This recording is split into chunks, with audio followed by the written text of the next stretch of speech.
It's 8:30. Good morning. I'm Ian Crouch with Hunter News. Hunter New England Health will be the subject of spot checks for the rest of the year to ensure enough nurses are working at Belmont Hospital. The Nurses and Midwives Association filed a dispute with the Industrial Relations Commission after staff at the hospital complained about their heavy workload and excessive overtime. The Commission found there were insufficient staff hours being rostered and ordered Hunter New England Health to rectify the situation in line with the award. The owner of a townhouse at Ellamore Vale is counting the cost after two disastrous events in less than a week. Just 3 days after water from a burst high-pressure main inundated villas on Torres Street, fire ripped through one of the townhouses yesterday afternoon. It took firefighters from Cardiff, Lambton and Mayfield West about an hour to douse the flames. The cause of the fire is still under investigation. The Rural Fire Service is urging Hunter residents to remain vigilant, even though the bushfire risk has eased. Around a dozen fires in the region are at advice level, including a 14-hectare fire at Main Creek, north of Dungog, which briefly threatened rural properties yesterday.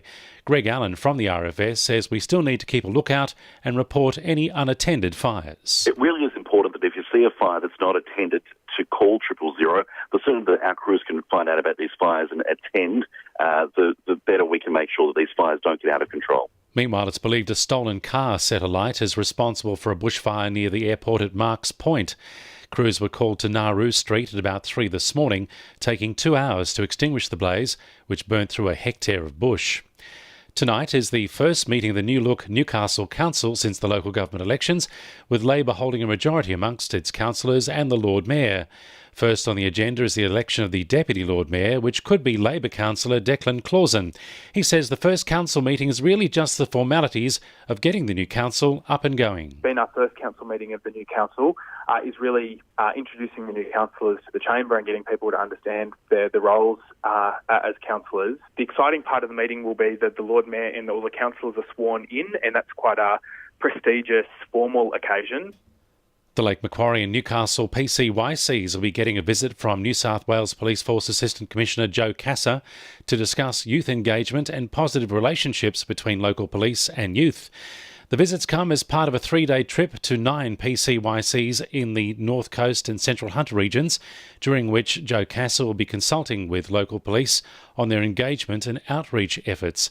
He says he hopes to improve inclusiveness for vulnerable and at-risk young people. This particular process of visiting is to see what opportunities I can take away to pretty much consolidate our resources, so we're providing a greater support to steer the individual back on a more productive in life, being contributors to their local community and maybe even coming back to their PCYCs and contributing.